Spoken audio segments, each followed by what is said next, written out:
Seja bem-vindo ao Review Podcast. Hoje daremos uma breve passada sobre a história da Yakuza.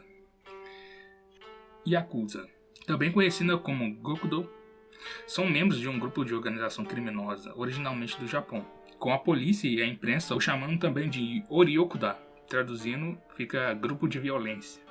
Enquanto os membros da Yakuza chamam a si mesmo de Inkian Dantai, traduzindo ficaria mais ou menos como organização cavalheiresca. Os membros são notórios pelo seu código de conduta. O código de conduta é um conjunto de regras que orienta e disciplina. A conduta é determinada por um grupo de pessoas de acordo com seus princípios. É geralmente utilizado por empresas, organizações, classes profissionais ou grupos sociais. Podendo assim ver a organização que a Yakuza obtém.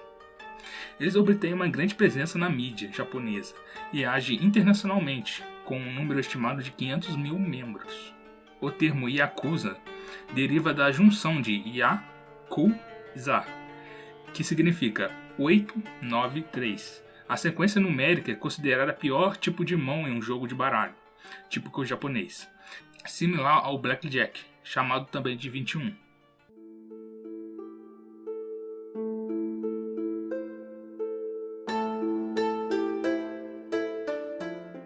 A origem da Yakuza. Apesar da incerteza acerca da origem da Yakuza, deriva-se de duas classes que surgiu no meado do período Edo, em 1603 a 1868. Os dokais eram-se aqueles que vendiam bens ilícitos ou roubados ou de má qualidade, e os okada, aqueles que se envolviam principalmente com jogos de azar. Os tekias, que traduzindo fica mascantes, foram considerados um dos mais baixos grupos sociais do Edo. Assim que eles começaram a formar organizações próprias, eles assumiram algumas tarefas administrativas relacionadas ao comércio, tais como a alocação de barracas e proteção das suas atividades comerciais. Durante os festivais shintoístas, pessoal, para quem não conhece o termo, é a espiritualidade, né, tradicional do Japão, e é chamado de shintoísmo, né? Nos festivais shintoístas, esses mascantes abriam barracas e alguns membros eram contratados para atuar como seguranças. Cada mascante pagava uma renda em troca de um local de barraca e proteção durante o festival.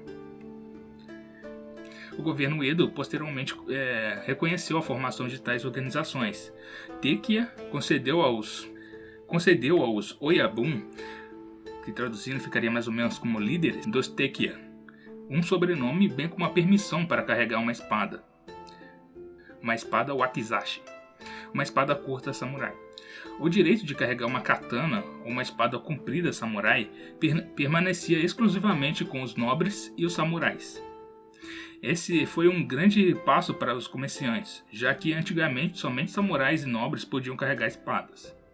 Os bokuto, ou apostadores, possuíam um nível social muito baixo, que até mesmo os comerciantes viam que as apostas eram ilegais. Muitas casas de jogos de azar surgiram num templo abandonado ou santuário, na periferia da cidade e vilas por todo o Japão.